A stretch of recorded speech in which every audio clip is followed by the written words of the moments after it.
Let's take a look at using the len function in the editor. In this program, we're going to use the len function in a few different ways.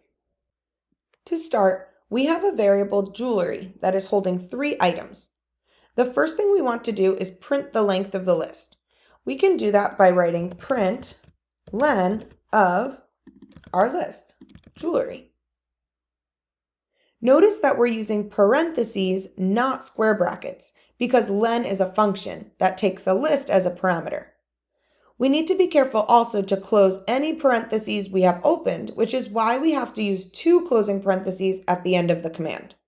Let's see if that gives us the value of 3 that we're expecting. Perfect. Now we want to use the len function to print the last item in the list. Let's add a command to do that. Print jewelry at len of jewelry. This should print rings to the console. I'm getting an index error. Why is this happening?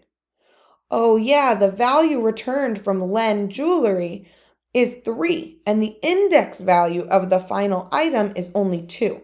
I need to subtract 1 from this value to print the last item in the list. Great.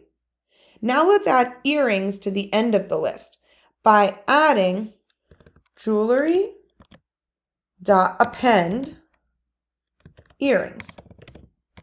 And I want to print the length of the list again, so I'll write print len of jewelry. Now I expect to see a value of 4 for the list length. Perfect. Let's print the last value in the list now, so I can copy and paste this line, and I should see earrings at the end. Awesome. Now it's your turn to use the len function in some Tracy programs.